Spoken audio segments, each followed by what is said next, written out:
Bismillahirrahmanirrahim. Assalamualaikum warahmatullahi wabarakatuh. Jumpa kembali dengan saya Mahmud Mubarak, Content Manager tribunpriangan.com. Bertemu kembali di program wawancara khusus dengan tema kali ini adalah Bandara Kertajati siap terbang lebih tinggi.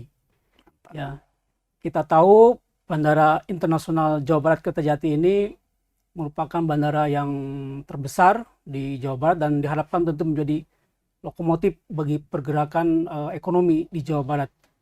Dan untuk membahas masalah ini sudah hadir di samping saya ini tamu istimewa, Vice President Corporate Secretary and General Administration Bandara Internasional Jawa Barat Kertajati, Bapak Dian Nur Rahman. Assalamualaikum Pak Dian. Waalaikumsalam. Apa kabar Pak? Baik Pak. Alhamdulillah baik ya. Puasa Pak ya? Puasa dong.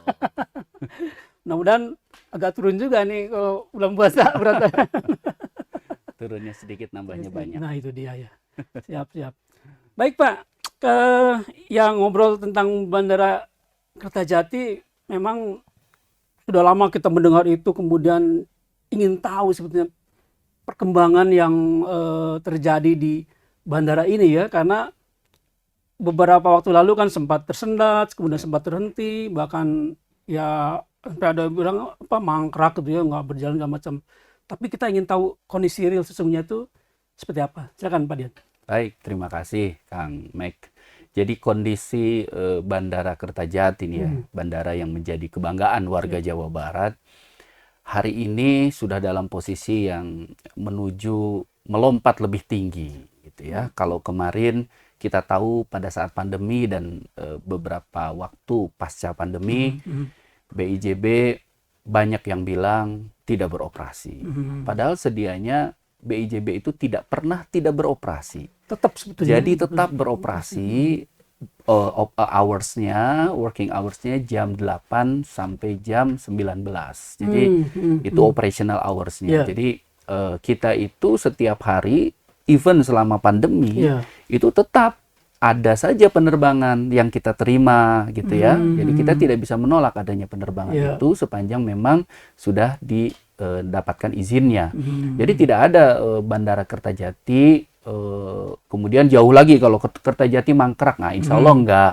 Karena memang bandaranya juga sudah selesai, bahkan sudah dioperasikan. Bahwa selama masa pandemi sepi, betul gitu, karena memang aktivitas penerbangannya tidak ada, tetapi dia bisa melakukan penerbangan gitu ya.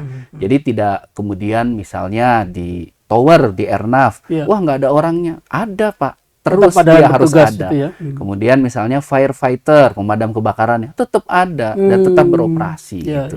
Jadi bandara kita itu bisa menerima penerbangan selama pandemi sekalipun gitu ya. Jadi tidak ada cerita bahwa sekarang ini adalah reaktivasi misalnya Bandara Kertajati, itu bukan berarti kemarin tidak aktif. Kemarin juga aktif dan tetap beroperasi. Itu yang pertama barangkali.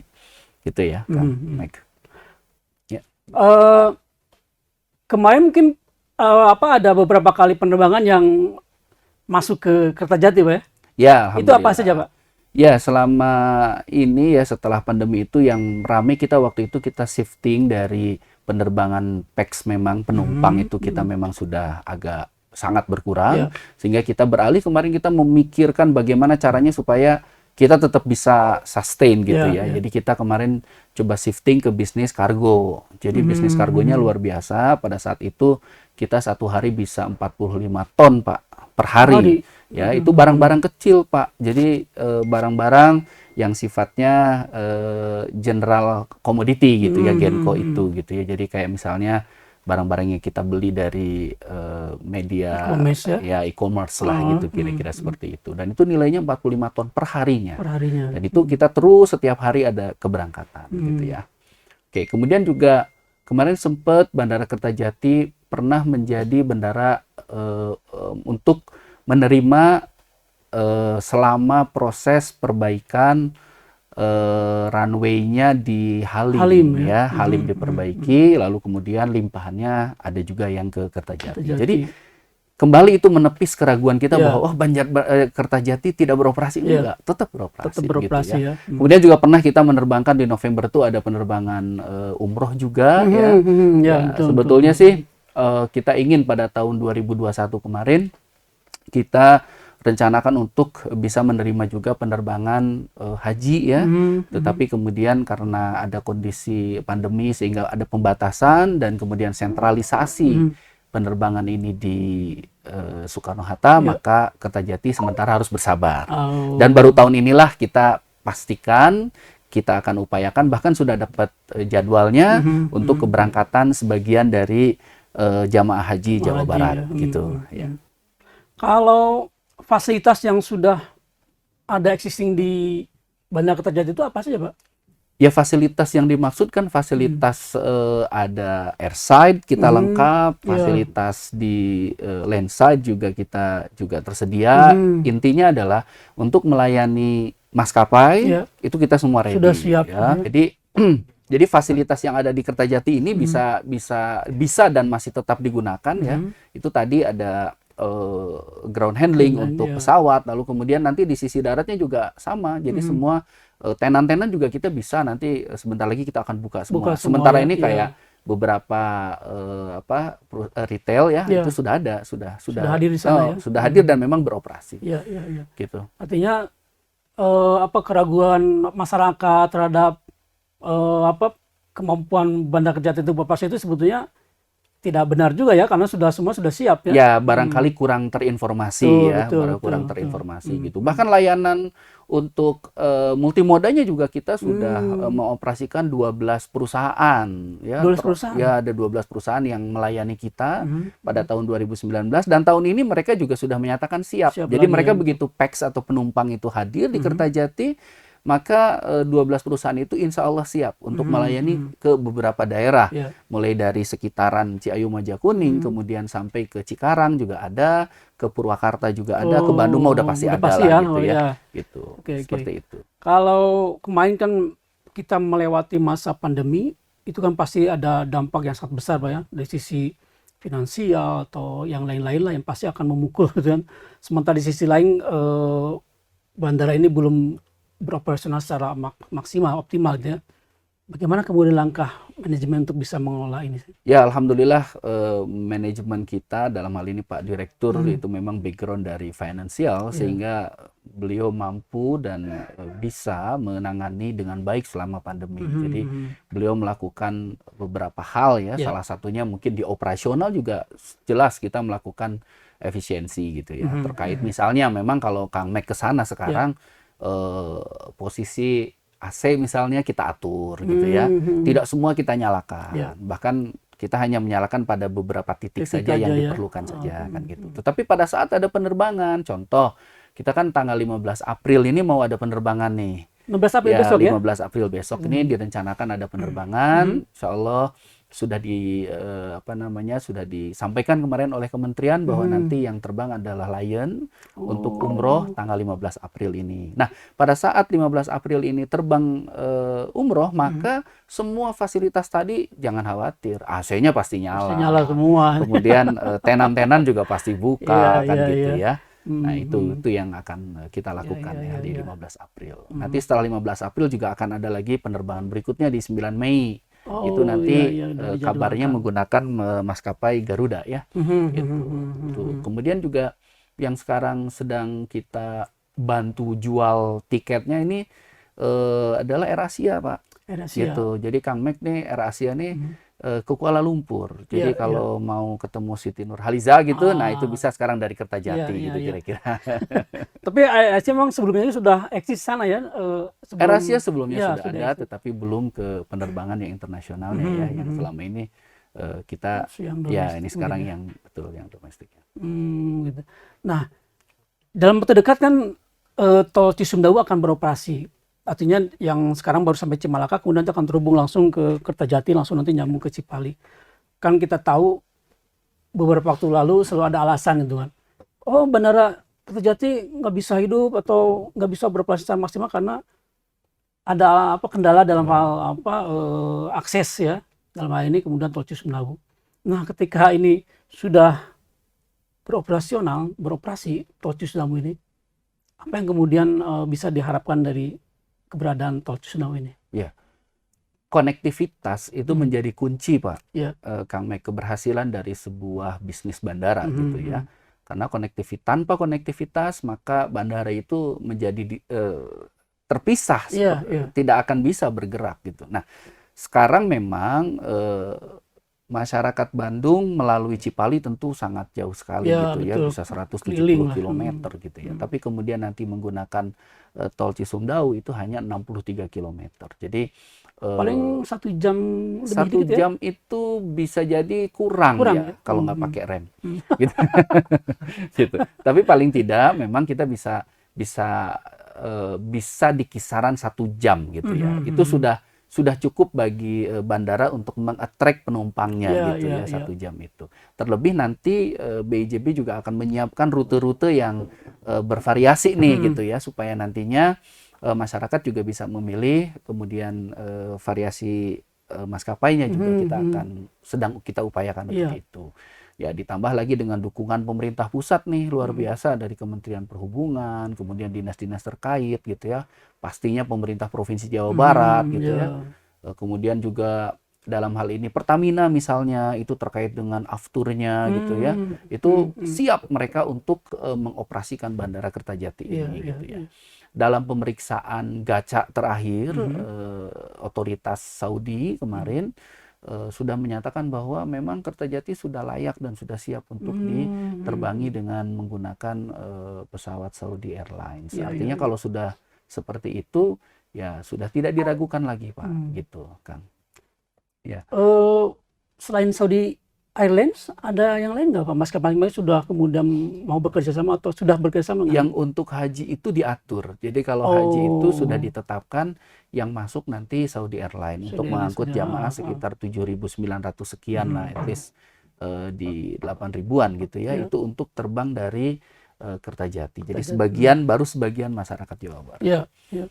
Kalau kemudian ngelihat dari sisi waktu gitu ya, dari Bandung ke Kertajati sekitar 1 jam, tentu jauh beda dengan dari Bandung ke Cengkareng ya. Ya. Ini menurut salah satu keunggulan gitu kan dari sisi waktu ya. Betul, betul. Tidak akan terjebak macet. Tapi adakah kemudian terobosan-terobosan lain dari bandara atau dari manajemen untuk kemudian bisa menambah lagi daya tarik bandara supaya masyarakat betul-betul memanfaatkan kehadiran Bandara Kertajati ini untuk keperluan mereka? Ya. Jadi yang penting tuh tadi, yang penting masyarakat itu akan sangat terlayani yang pertama bila variasi destinasinya, tujuannya maksudnya itu ada gitu ya. Misalnya kita buka rute Bandung Kuala Namu misalnya. Kalau lihat di Husen hari ini, Bapak bisa lihat ke Bali aja bisa 3 kali sehari gitu ya. Nah, dulu kita juga pernah di 2019 memberangkatkan Bali itu memang cukup gemuk lah rute itu ya. Kemudian Kuala Namu tadi ya, pilihannya Balikpapan juga itu termasuk rute-rute yang diminati oleh masyarakat kita, sehingga itu dulu deh yang harus kita sediakan gitu ya. Dan ini sudah mendapatkan restu dari Kementerian Perhubungan untuk dibukakan rute itu gitu ya. Nanti setelah Cisumdawu nyambung itu, bahkan dari pernyataan Pak Menteri, seluruh jet yang dari Husen ini akan digeser ke Kertajati gitu ya. Lalu bagaimana dengan propellernya? Propeller yang baling-baling itu, rute-rute baling-baling kayak Jogja gitu yang dekat-dekat itu bagaimana? Itu juga akan dipindahkan maksimumnya 1 tahun dari sejak pemindahan yang pertama di jetnya itu. Itu pernyataan dari Pak Menteri kemarin. Jadi ini dukungannya luar biasa. Jadi rute-rute di Husen itu akan segera ya dipindahkan rute Husen akan segera. Once Cisumdawunya clear, bisa nyambung, koneksinya bukan hanya fungsional ya, tetapi memang betul-betul dia sudah berfungsi normal gitu. Nah itu maka seluruh yang jet itu harus dipindahkan gitu. Ya, sebetulnya kan pengelolanya sama aja. Di Husen pengelolanya API2, di Kertajati juga pengelolanya API2 dan API2 juga pemegang saham juga di kita. Jadi sebetulnya bagi kita seharusnya tidak ada masalah ya gitu. Ya, artinya kita nanti akan bisa menyaksikan waktu dekat nih Bandara Kertajati makin ramai ini ya. Iya, makin ramai. Betul. Nah, terkait dengan ramai nanti akan banyak penumpang segala macam gitu ya. Ya dalam waktu ketika masa awal-awal pembangunan itu kan kita juga sering mendengar pernyataan bahwa Bandara Kertajati ini diharapkan akan menjadi semacam lokomotif untuk pergerakan ekonomi di wilayah, terutama di wilayah Ciawi Meja Kuning. Ya, betul. Apalagi nanti karena apa? Bukan nanti, malah sudah ada kan Patimban ya. Patimban sudah beroperasi, kemudian nanti ada Bandara Kertajati, ada semacam segitiga katanya itu kan. Ya, rebana ya. Rebana itu kan. Betul. Nah, ini bagaimana ini untuk persiapan dari Kertajati sini untuk menghadapi seperti ini konsepnya? Ya, itu kabar yang sangat baik sekali ya buat kita ya. Tadi juga saya ingin sampaikan bagaimana BIJB atau manajemen bisa menarik, ada bersama AP2 bisa narik mengattract penumpang dari Bandung. Salah satunya tadi yang terlewat adalah multimodanya, Pak. Ini penting sekali. Bagaimana kehadiran misalnya salah satunya perusahaan Damri misalnya pemerintah yang bisa kemudian membantu mobilitas masyarakat dari daerah sekitaran bandara kita gitu ya, supaya terakses gitu kan. Nah, itu sudah dikomunikasikan gitu kan, sedang berjalan saat ini. Jadi tadi kaitan dengan rebana ya, kaitan dengan rebana. Rebana ini akan menjadi memang magnetnya nanti ada di situ, ada di Kertajati, ada di Patimban kan gitu. Itu konektivitas kargo segala macam akan sangat ramai sekali di situ gitu ya. Apalagi sudah ada perpresnya untuk itu yang mendorong Kertajati ini menjadi magnet pertumbuhan ekonomi gitu. Ya kalau kita lihat sekarang aja sudah mulai kan tumbuh hotel di sekitaran bandara betul. ya. Hotel sudah kita lihat mungkin ada Hotel Horizon, sebentar lagi di depannya sebelah sininya dekat bandara sudah akan ada hotel yang lain gitu yang sudah mau selesai juga gitu. Jadi artinya mau tidak mau memang kehadiran bandara itu akan menggerakkan ekonomi masyarakat gitu ya. Apalagi nih kemarin terkendala pandemi aja sih. Pandemi gitu. ya yang menjadi kendala semua. Sudah jalan ini pas nih pandeminya selesai, Cisumdawu-nya nyambung. Saya yakin lah dengan tagline yang tadi, Kertajati akan terbang lebih tinggi gitu. Kan konsepnya itu kalau tidak satu Aerocity itu ya. Bandara kemudian wilayah di sekeliling itu nanti akan tumbuh gitu ya, seperti ya tadi juga hotel-hotel akan makin banyak, kemudian ya infrastruktur lainnya juga akan muncul. Kalau sekarang selain hotel-hotel apa yang kemudian harus dibangun untuk bisa mendukung keberadaan bandara ini? Iya, jadi kalau sesuai dengan tugasnya ya menurut Perdaya BIJB itu tugasnya adalah mengoperasikan bandara dan mengoperasikan Aerocity. Nah, ini kan dua hal yang berbeda, tetapi ada dalam satu kawasan gitu ya. Nah, hal yang kita sedang lakukan saat ini misalnya yang sudah jalan nih Pak ya, itu adalah berkaitan dengan pembangunan apartemen di Aerocity gitu ya. Itu yang dilakukan oleh cucu usahanya BIJB, itu kerjasama dengan PP Pro ya, perusahaan pemerintah. Nah, ini sudah berjalan, peminatnya sudah banyak, ratusan orang yang berminat untuk membeli apartemen dimaksud. Itu salah satunya nih. Malah apartemennya duluan nih yang laku gitu ya. Nah, kemudian nanti bergerak, kita akan juga undang investor-investor untuk bisa masuk di sisi bisnisnya, di sisi industrinya. Karena industri tentu akan lebih efisien apabila dia dekat dengan pusat daripada distribusinya, yaitu melalui bandara gitu, atau nanti melalui Patimban kan gitu, gitu kira-kira. Nah, kalau dalam perencanaan manajemen sendiri, bandara ini akan mencapai kapasitas maksimal itu kapan? Kapasitas maksimal itu nggak lama Pak, ya secara hitungan kemarin itu ada PT LAPI yang sudah menghitung, konsultan kita itu menghitung di tahun 2026 itu sudah 5 juta penumpang.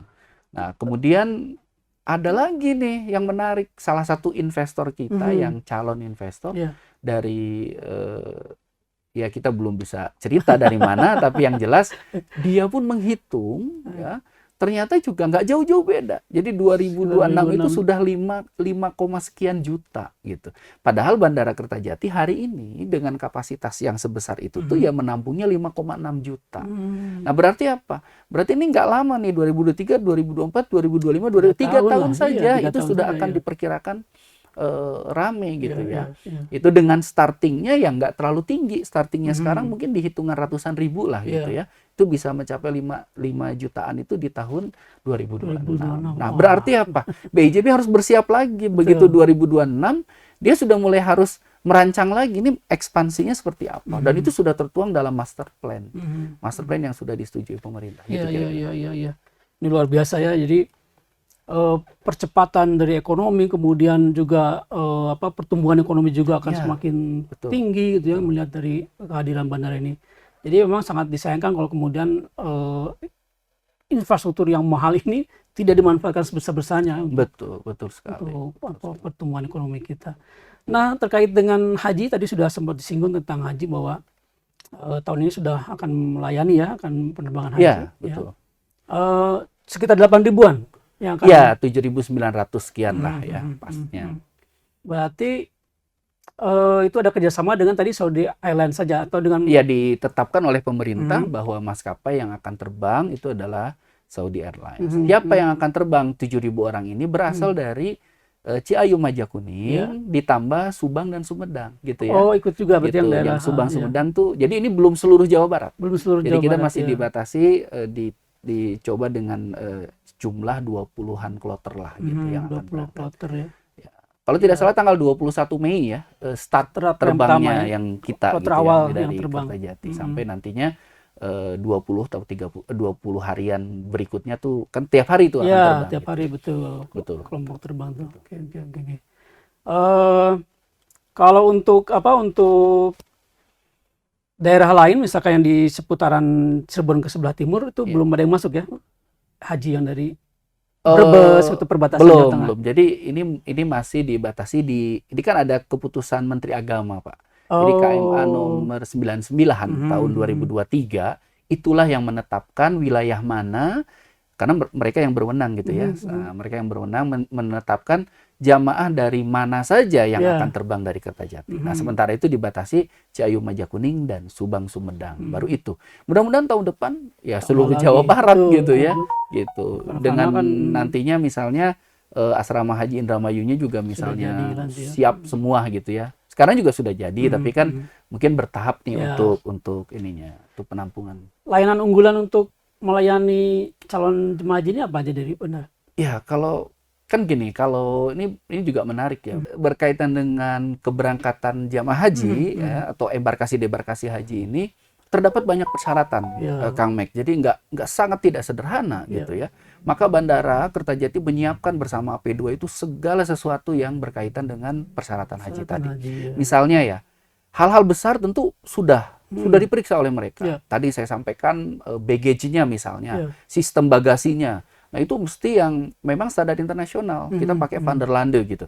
Kemudian ada lagi hal-hal kecil nih diperiksa juga, misalnya terkait dengan sebuah ruangan yang harus dingin untuk menyimpan zam-zam. Jadi zam-zamnya nggak boleh hangat, nggak boleh gitu. Nggak boleh dingin, ya nggak boleh hangat kuku gitu, nggak boleh. Jadi mesti dingin. Itu diperiksa kemarin oleh tim Gaca gitu. Gaca ini otoritas Saudi yang memberikan nanti izin kepada bandara mana yang bisa. Itu diperiksa satu-satu. Ya, ruangannya kemarin udah ada, terus AC-nya belum ada, pasang AC. Langsung hari itu harus segera. Nah, itu semua kita penuhi. Kemudian misalnya hal lainnya berkaitan dengan CCTV misalnya. CCTV itu udah banyak di bandara tuh ratusan. Tapi ada kurang 1-2 saja sudah langsung jadi komen dan harus segera diselesaikan. Nah, alhamdulillah di kunjungan yang terakhir di Desember itu sudah dinyatakan BIJB lengkap dan siap melayani haji. Nah, itu alhamdulillah di situ. Jadi semua persyaratan sudah terpenuhi. Betul. Gitu. Ya, baik. Kita berharap ini Bandara Kertajati betul-betulnya bandara kebanggaan Jawa Barat ya. Betul. Dan nggak sabar juga kita menunggu untuk terbang dari Bandara Kertajati. Nah, itu tadi makanya tadi saya sampaikan di awal terkait dengan penerbangan kita yang Kuala Lumpur nih. Ini juga kita butuh masyarakat untuk dapat mengakses, tahu lah gitu ya informasi ini di tanggal 17 Mei. 17 Mei ya. Ini tiketnya sudah dijual. Siap. Jadi saya jadi ikut jualan nih. Kalau boleh tahu berapa itu harga tiket itu? Dilihat aja di situ karena ada promo-promonya gitu ya. Ini untuk Air Asia ya. Ya, mudah-mudahan yang ini sukses, lalu kemudian itu berikutnya. Karena ini akan jadi daya tarik juga buat masyarakat kita gitu ya. Apalagi kita mulai Kuala Lumpur. Air Asia kan relatif lebih terjangkau ya. Iya, harganya terjangkau gitu. Betul. Jadi sangat luar biasa Tribuners. Bandara Kertajati ini bandara yang tentu sangat kita tunggu kehadirannya, dan mudah-mudahan kita bisa betul-betul bisa terbang nanti dari Bandara Kertajati ke seluruh Indonesia, bahkan ke luar negeri ya.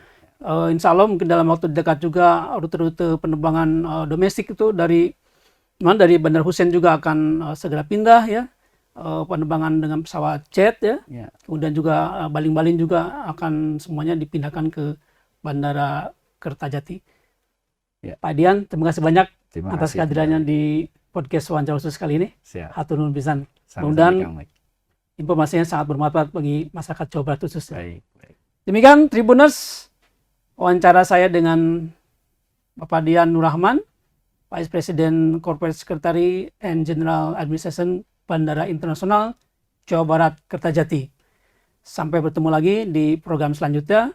Assalamualaikum warahmatullahi wabarakatuh. Waalaikumsalam.